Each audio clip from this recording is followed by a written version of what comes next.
Hi, fourth grade. Today we're going to finally add some color to our coil pots that we've been working on. They just came back from the kiln. I just want to let you know some of the pieces fell off if you did not slip and score. If something was too thin, the oven might have broken it because it got too hot and it just fell off. So let's talk about the steps of clay. So clay is found and filtered. We obviously created our work of art, and this year y'all did clay coil pots. It had to dry until it was bone dry before it could go into the kiln. So remember, the kiln is the oven that we have at school that goes up to 2,000 degrees.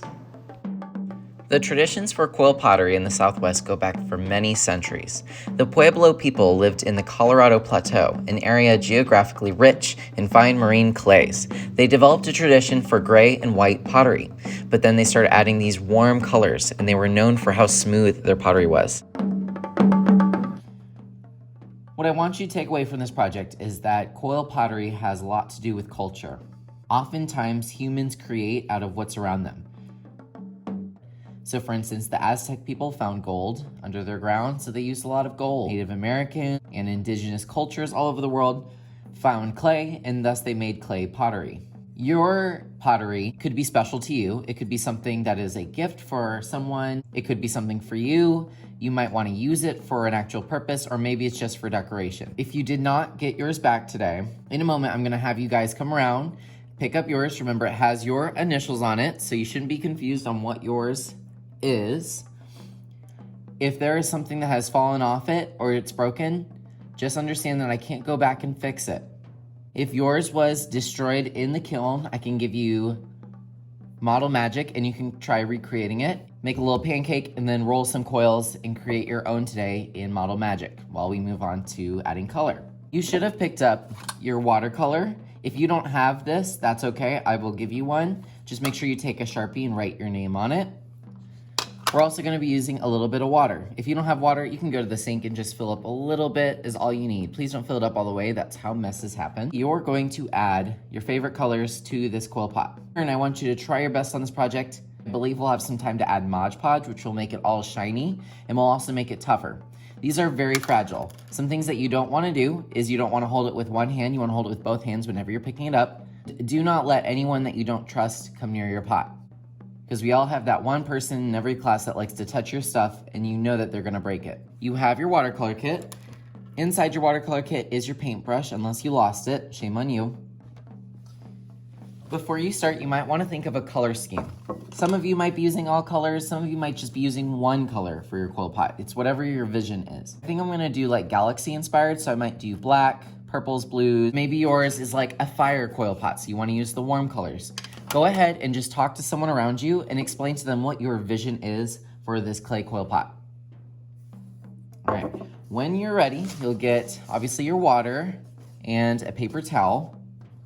You'll dip into the water, let it drip, and then just go for it, honestly. And you just start painting. This will take a while. Please don't rush. I believe we'll have more time to work next time. As I'm applying it, it's actually drying super duper fast. I'm using this black and it's turning into this like weird bluish green. I have a feeling that has to do with how porous our clay coil pots are. So I'm gonna test this out and maybe I can come back later and add some more color to this. One thing I'm also doing is I'm getting in those itty bitty little cracks. I'm gonna go ahead and do a time lapse and see if I can do kind of a galaxy inspired coil pot. Wish me luck. I say cover it all with color. Take your time, get those little cracks. Don't leave any white spots unless you purposely meant for those to be there. So now I'm painting. Here's kind of a little checkup. As I'm painting, it's drying really, really fast. You can always dip your brush in the water, let it drip, and then dry off in the paper towel if you want to switch colors.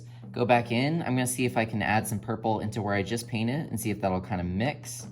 So what I'm doing now is I'm taking the purple and the blue and putting them wet, both beside each other, so that they mix together when it's drying. I'm also going to use the black because it turns into like a tealish green blue, and so you can use that as an extra color. The black probably won't turn out very dark for you. All right, so here's what I came up with. Have this kind of blue, ombre, purple situation going on. I actually ended up using the black on the top because it ended up turning that turquoise weird blue. I tried again and again to layer it up, but it just keeps soaking right through it. So, oh well, I'm sure you guys will come up with some amazing ideas. Anyway, you don't have to do an ombre, you don't have to use the same colors as I do, get your own. Now let's talk about what to do when you are done. Your paint palette. Today, I want you to keep your paint palette inside of your bag. You're gonna use it next time if you still need a little bit more time to add some color, but I want you to start keeping it in your bag so we can start taking it home soon. Water cup, you're totally, absolutely welcome to dump this out, get more water if it gets nasty or something. But when you and your partner are done, just put this in the sink and get it out of the way. Paintbrush, don't forget to put it back in your palette, otherwise you will lose it forever and you won't be getting another one.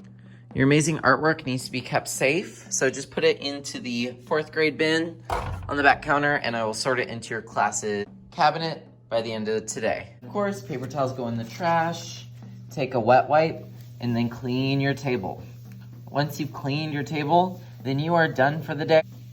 You can choose a new activity. I would love to see your artwork before you put it in the bin. That way I can maybe see if there's any spots that need to be covered.